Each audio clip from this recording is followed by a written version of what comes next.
The story began in a house.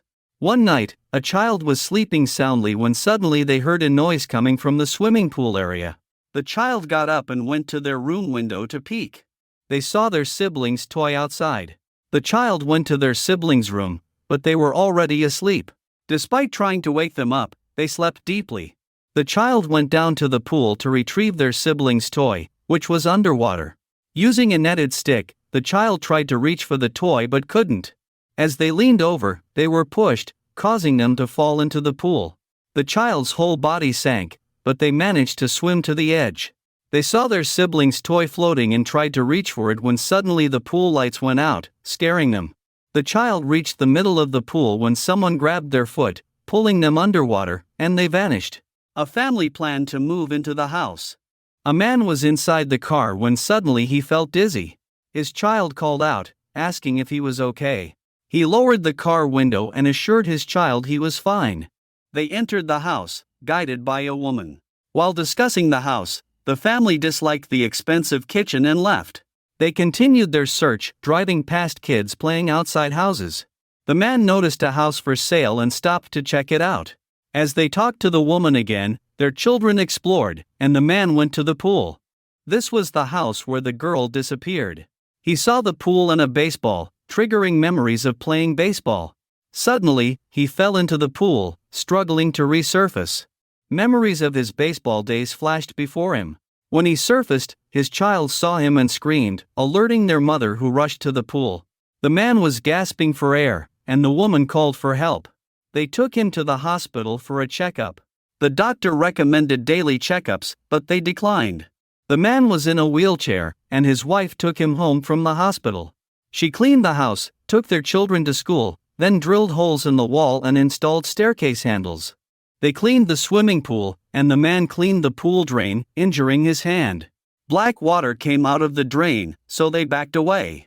His wife treated his hand, and they called pool cleaners to fix it, paying the bill. The pool was now clean and safe for swimming. They checked it, confirming it was safe, and their children happily swam. As night fell, the man arranged his belongings inside the house and found a camera, watching their happy memories with their children.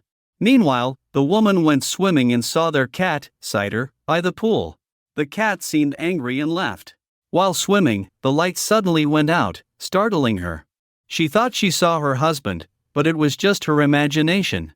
She went back inside and checked on their children, who were asleep. She then checked on her husband, who was wet. Surprised, she asked if he had been outside, but he said no. She peered into their son's room and saw the pool. She asked him if he was okay, and he reassured her. She changed her clothes, leaving Cider outside by the pool. The cat saw something floating in the pool, amusing him. He tried to reach for it but disappeared. One morning, the family went out looking for Cider, but he wouldn't come. The man saw Cider's collar near the pool, took it, and placed it inside. They covered the pool but continued searching for Cider. The young son returned from school and wanted to swim, but his mother insisted he needed company. He asked his father, who was exercising in the garage. The father needed help, so the son gave him a piece of beef, which he placed on a barbell. While the father exercised, the son asked if he could swim with him and help throw coins into the pool to search for them. The father agreed, and the son went to the pool alone. He stuck the coins to his favorite toy and dived underwater. As he collected the coins, someone threw more coins. The child noticed and picked them up.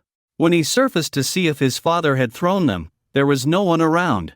He continued diving and collecting coins, and the mysterious voice spoke again, introducing herself as Rebecca and looking for her mother. She said she saw her mother's toy. The child tried to reach for the toy and saw a dark figure. Scared, he moved away from the pool's edge and screamed for his mother. His mother checked the pool but saw no one. The child told her about Rebecca, who was looking for her mother.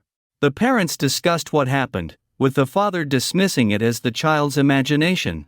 He suggested their child play baseball, which they did. During practice, the child hit a ball, shattering a light, astonishing everyone. One night, the parents needed to leave, leaving their children at home. The sister told her brother that she would have a visitor and warned him not to tell their parents, or she would put soap in his little brother's small aquarium. The visitor arrived, and they went swimming that evening. While playing in the pool, someone grabbed the sister's foot, frightening her. The brother reassured her, saying there was no one underwater. The parents arrived, and their younger sibling shouted that their parents were home. The brother quickly left, leaving a kiss on the girl's cheek before entering their house. One morning, they had a pool party with many guests enjoying themselves. A child approached the brother and asked for his autograph on a baseball. They played together, and while they were playing, a dark smoke surrounded the brother, possessing him and dragging him and the child into the deep part of the pool. The father found his son drowning and rescued him, but the child sustained a leg injury due to the father's tight grip. The father was trapped underwater, but people pulled him out and his wife performed CPR. The wife explained to the people that it was just an incident, and since then, the father changed, wanting to spend more time at the swimming pool. His behavior also became unusual. The wife tried to take him to a doctor, but he vomited before leaving the game, so they took him inside and called the doctor. The doctor advised him to rest.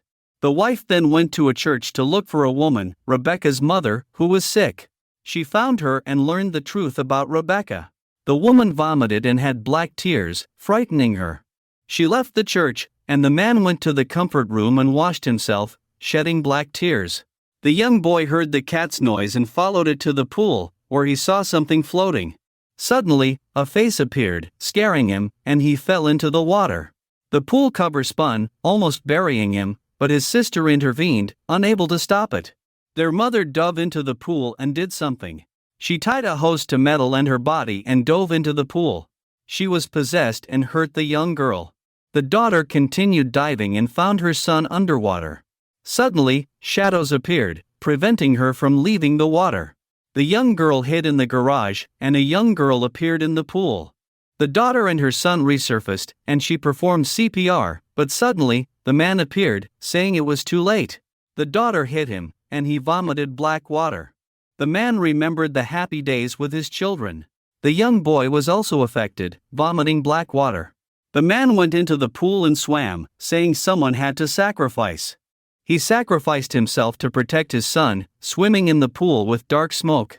Suddenly, he disappeared. The son stopped vomiting, feeling better.